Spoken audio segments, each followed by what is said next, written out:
অদ্ভুত একটা সময় পার করছেন শ্রেয়াস আইয়ার। সাদা বলের ক্রিকেটে নিজেকে মেলে ধরছেন বটে, কিন্তু লাল বলের ক্রিকেটের প্রতি তার যেন বিন্দুমাত্র আগ্রহ নেই। কেমন একটা অনীহা যেন ভর করেছে তার উপর। নিজের হাতেই নিজের পায়ে মারছেন কুড়াল। দুলীপ ট্রফিতে তিনি ব্যাটিং করতে নেমেছিলেন সানগ্লাস পরে, এরপর অবশ্য আউট হয়েছেন 0 রানেই। তাই তো চারদিকে তাকে নিয়ে শুরু হয়েছে ট্রল। খাজনার চেয়ে বাজনা বেশি, এই উক্তি যেন খাটে শ্রেয়াসের ক্ষেত্রে। এখন অবধি দুলীপ ট্রফিতে বলার মতো কিছুই করতে পারেননি শ্রেয়াস। তাতে করে বাংলাদেশের বিপক্ষে প্রথম টেস্টের স্কোয়াডে বিবেচনাও করা হয়নি তাকে। তারপরেও যেন নিজেকে প্রমাণে প্রবল অনীহা তার। শ্রেয়াসের এমন নির্বিকার ভূমিকাতে পাকিস্তানের সাবেক ক্রিকেটার বাসিত আলীও হতাশ। তিনি বলেন, সাবেক ক্রিকেটার হিসেবে আমার তাকে দেখে আফসোস হয়। আপনি যখন শুরুতেই আউট হচ্ছেন, তার মানে আপনার খেলার প্রতি যথেষ্ট মনোযোগ নেই, বিশেষ করে লাল বলের ক্রিকেটে। সে বিশ্বকাপে 2টি সেঞ্চুরি করেছে, সে আইপিএল জয়ী অধিনায়ক, তার উচিত ছিল এখানে 100-200 রান করা।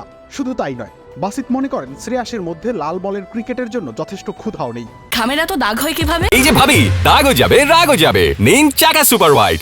বাসিত বলেন, লাল বলের প্রতি আইয়ারের এখন আর তেমন কোনো তাড়না নেই। তার এখন শুধু বাউন্ডারির ক্ষুধা আছে।